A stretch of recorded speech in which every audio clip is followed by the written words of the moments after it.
नमस्कार साथियों, मैं हूं Deepak Sharma, motivational speaker, life coach. आज हम बात करेंगे हमारे व्यवहार की।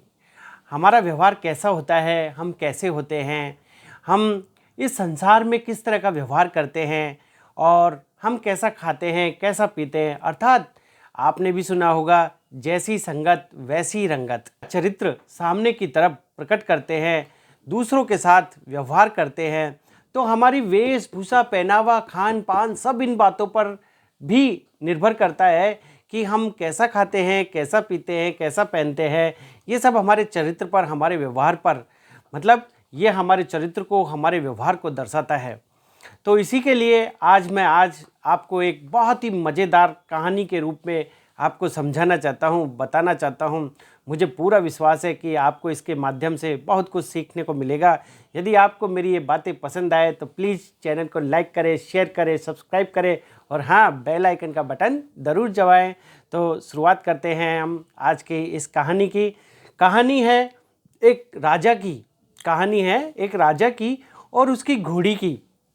राजा के पास एक सफ़ेद कलर की घोड़ी थी और राजा को अपनी घोड़ी से बहुत ही लगाव था, बहुत ही प्यार था, बहुत प्रेम था। राजा अपनी घोड़ी को बहुत ही अच्छा खिलाता पिलाता, बिल्कुल घोड़ी जो है वो हष्ट पुष्ट थी। राजा को अपनी घोड़ी से लगाव और घोड़ी को अपने राजा से लगाव। घोड़ी ने भी कई बार राजा की कई बड़े बड़े युद्ध में जान पर खेलकर राजा की जान बचाई और राजा को प्रसन्न किया। इसलिए राजा हमेशा अपनी घोड़ी को बहुत ही हष्टपुष्ट और अच्छा खाना खिला के रखता था, उसका पालन पोषण करता था। बात उन दिनों की है जब घोड़ी गर्भवती हुई और घोड़ी को एक बच्चे के रूप में एक पुत्र अर्थात घोड़े का जन्म हुआ। लेकिन घोड़ा जो उसका कलर था, जो उसका रंग था, वो काला था। अब धीरे धीरे जब वो बच्चा बड़ा हुआ तो उसने अपनी माँ से पूछा कि माँ, मैं काला क्यों हूँ।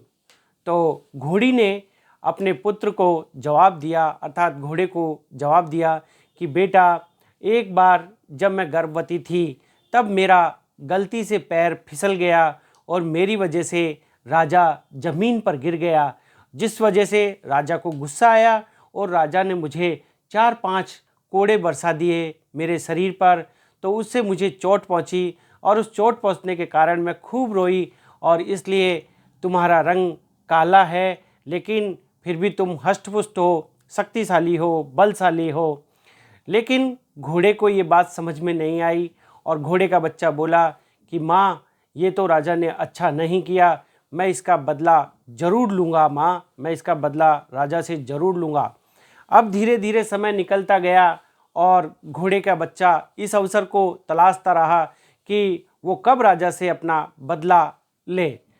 एक बार की बात है, जब राजा को युद्ध में जाने की जरूरत पड़ी तो उसी घोड़े के का नंबर आया, अर्थात राजा ने उस घोड़े को लिया और युद्ध के मैदान में गया।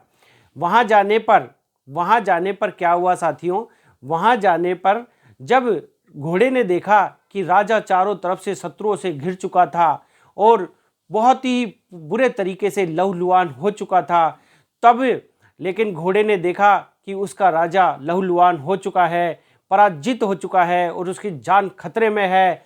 तो घोड़े ने तुरंत, घोड़े का खून खोल उठा और घोड़े ने तुरंत अपने राजा को अपने ऊपर बिठाया और कैसे जैसे उस युद्ध से बाहर निकालकर अपने गंतव्य स्थान पर अर्थात अपने राजमहल में पहुंचा दिया, अर्थात घोड़े ने राजा की जान बचाई।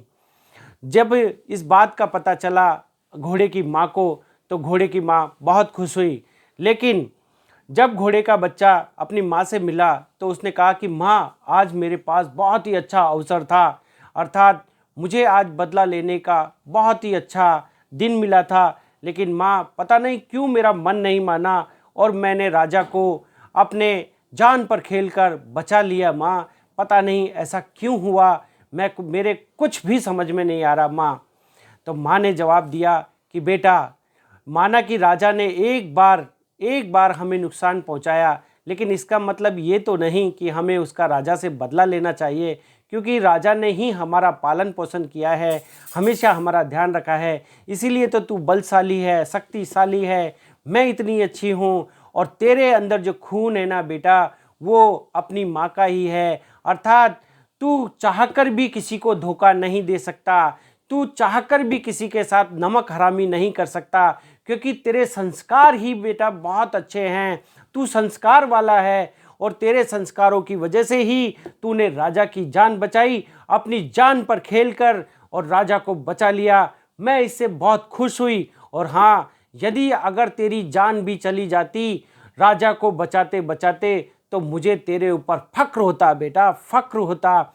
मुझे अच्छा लगा कि तूने नमक हरामी नहीं की, तूने राजा की जान बचाई। बेटा ये सब चीज़ें संस्कारों पर निर्भर करती है, और तेरे संस्कार तो तुझे तेरी माँ से मिले हैं पुत्र, तुझे तेरी माँ से मिले हैं। ऐसा सुनकर घोड़ा थोड़ा सा शर्मिंदा हुआ और उसने अपनी माँ को प्रणाम किया कि माँ, मैं समझ चुका हूँ कि अच्छे संस्कारों के कारण ही मैं राजा को बदला नहीं ले सका, राजा को किसी तरीके से पराजित नहीं कर सका। मैंने उल्टा राजा की जान बचाई, और इसके लिए मुझे भी अंदर से जो खुशी हुई है माँ, वो बहुत अच्छा लग रहा है कि आज मैंने राजा की जान बचाई, पहले आपने राजा की जान बचाई, तो राजा भी खुश हैं। तो माँ ने कहा कि देखा पुत्र, ये सब संस्कारों पर निर्भर करता है। तो साथियों, मैं आपको यही बताना चाहता था कि हमारे संस्कार, हमारे अंदर जो संस्कार हैं वो हमें हमारे माता पिता परिवार से मिलते हैं। यदि हमारे संस्कारों में कोई कमी रह जाती है तब जाके ही हमारी संतानें जो भी गलत करती हैं वो संस्कार के कारण होता है। इसलिए अपने बच्चों को घर में अच्छे संस्कार दें, अच्छा खाने के लिए, अच्छा पहनने के लिए, अच्छा बोलने के लिए, अच्छा सुनने के लिए, अच्छा देखने के लिए उन्हें प्रेरित करें। हमारी ओर से उनके संस्कारों में किसी तरह की कोई कमी नहीं रहनी चाहिए। संस्कार ही हैं जो व्यक्ति को महान बनाते हैं, एक अच्छे आचरण की ओर लेकर जाते हैं। क्यों? किसी ने खूब कहा है, जैसी संगत वैसी रंगत। तो इसलिए अपने आप को एक अच्छे संस्कार के माध्यम से हमें हमेशा संस्कारों पर निर्भर रहना चाहिए, हमें अच्छे संस्कार के साथ जीवन में आगे बढ़ना चाहिए। तो मैं आपको यही कहना चाहता हूँ कि बच्चों को अच्छे संस्कार दें। तो इसी के साथ मिलते हैं आपसे नेक्स्ट वीडियो में। और यदि आपको मेरा ये वीडियो पूरे तरीके से पसंद आया हो तो प्लीज़ लाइक करें, शेयर करें, सब्सक्राइब करें। मिलते हैं आपसे नेक्स्ट वीडियो में। जय